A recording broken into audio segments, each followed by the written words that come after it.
Hey yo, what's up guys, your boy Ed from Lisa Beach, you already know. Today's video is actually the follow-up video with my puppy Abby about my zombie goat deck profile. You guys have already seen yesterday's video, which was the Chaos Turbo build, of course. And today's video is just a lot more of a fun deck that I've been playing for zombies. And I thoroughly enjoy playing this deck. I thoroughly have been enjoying playing zombies. So let's go ahead and get into the deck profile, guys.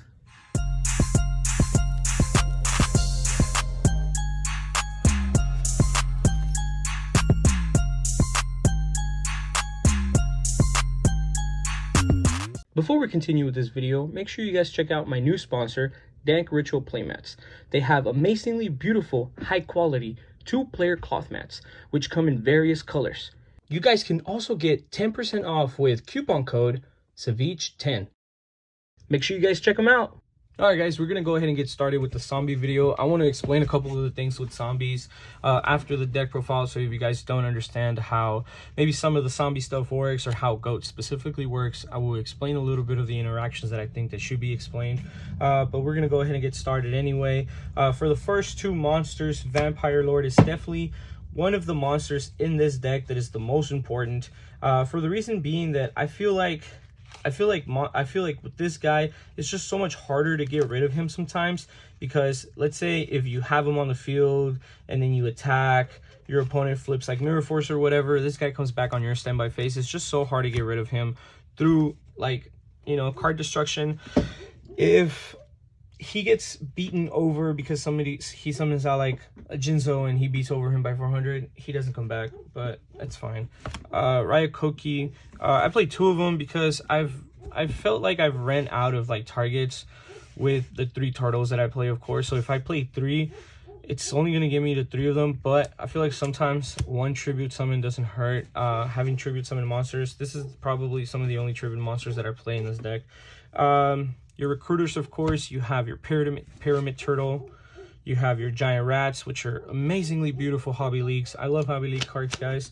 Continuing with moths, I think moths are just staple and mandatory in almost every deck, especially because like this deck plays a lot of spell cards, and sometimes you want to be able to have the ability to add some of those spell cards back into your hand, of course.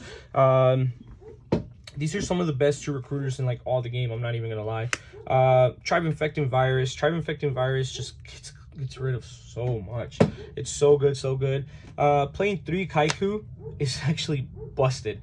I finally was able to pick up a set of Kaiku, and I was all like, yep, I'm gonna play a set, dude, because why not, right? Kaiku's so disgusting, gets rid of their graveyard and makes sure so that they can't Chaos Turbo you, of course. Sinister Serpent, amazingly beautiful card. Sangan, of course, as hobby league as possible. And then Breaker, of course. These are all very, very, very beautiful cards. I love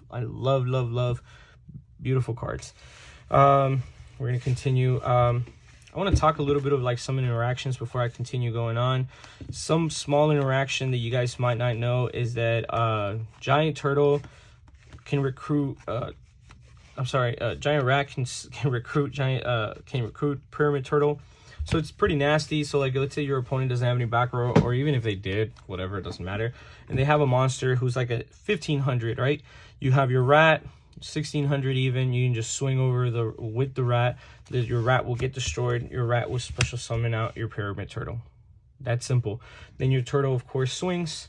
You take damage again. You have 2 monsters in the graveyard now, but you get to bring out a Vampire Lord, which is actually pretty hard. Let's say their monster was actually a 16. You took 200 from that, and you took 400 from that. You've taken a total of 600, so you've paid 600 life points to be able to bring out a Vampire Lord, which is not bad at all. Vampire Lord is actually really, really annoying to get over. People just struggle so much.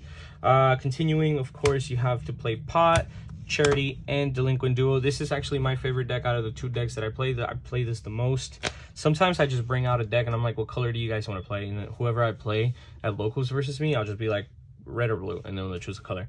They get Delinquent Duo if they play blue, but Delinquent, these are being like the Holy Trinity cards. These are the 3 cards that are the most important in almost all the decks. I also play another draw card, so another Upstart. I only have 1 Upstart in this deck. Snatch Steal and Prima. This amazingly beautiful Snatch Steal was given to me by my buddy at locals. Thank you very much. We're gonna go ahead and continue.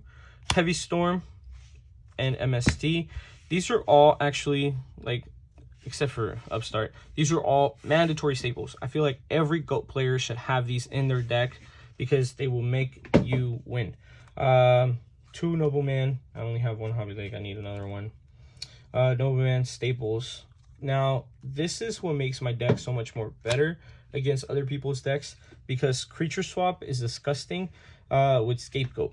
So I've had situations where, like, you know, let's say I have a big beater on my field, right? Or let's say my opponent just, whatever the situation is, we're not going to start with Scapegoat. Let's say my opponent has a 1600 monster and I have a turtle on the field and they just passed and they swung over something else, right? Except for the turtle. Now I have my turtle. We're going to creature swap. Once we creature swap, we can't change the positions and the attack positions of the monsters. So let's say his monster was in defense, mine was in attack, whatever.